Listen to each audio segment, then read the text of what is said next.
Watch Representative Jasmine Crockett dismantles hysterical MAGA Republican in front of all Congress.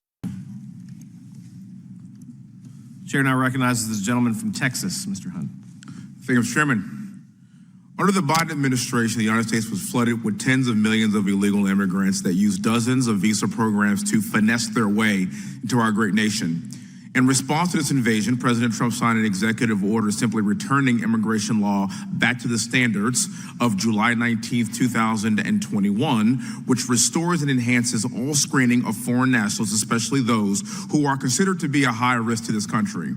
In order to secure the homeland, which was about 77 million Americans voted for, we must do more than just finish the wall, fund CBP, and support ICE's lawful deportation operations. We must also reform visa programs which have been used to usurp federal immigration law.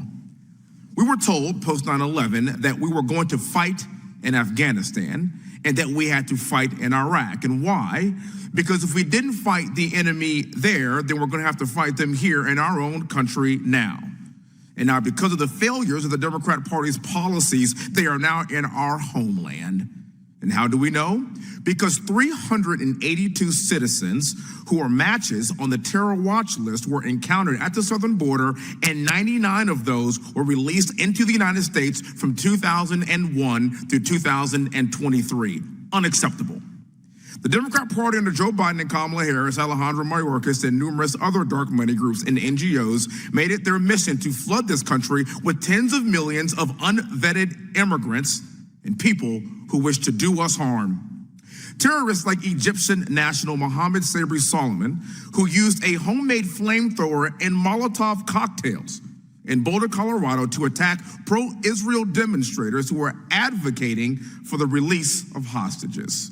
This man, who was admitted into the U.S. in 2022 on a tourist visa and was then given work authorization in 2023 by, yes, you guessed it, the Biden administration, and had been posting pro-Muslim Brotherhood propaganda on his Facebook page for more than a decade. Disgusting. Ms. Vaughn, thank you so much for being here today. I really appreciate your testimony. If you had a magic wand that could create any policy to prevent tragedies such like we saw in Boulder, Colorado a few weeks ago, what would it be, ma'am? Well, unfortunately, there's no machine that can read people's minds to know what their intent is when they're coming here. But I think one of the most important improvements that we could make would be to require mandatory interviews for non-immigrant visa applicants and also people who are applying for green cards and immigrant visas. Okay, we should have eyes on and a personal contact with everyone who is. Can you say that again, please?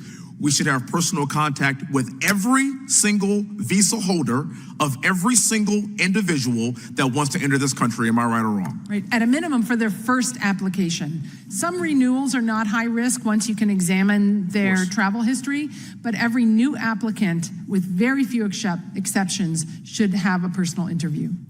What the American public needs to understand and what we know is that 77 million people voted for exactly what President Trump is executing right now.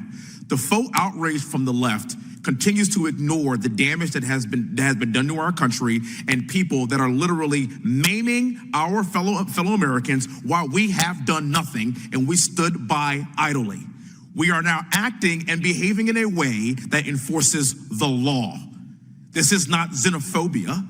This is the way and the process that it takes to enter a sovereign nation, and we at the federal government must protect that. I am somebody that has deployed all over the world. No other country operates this way. There is not a single country in the world that would allow 20 million people to enter their country illegally, and then when we do something about it, we then cry xenophobia. It would never happen.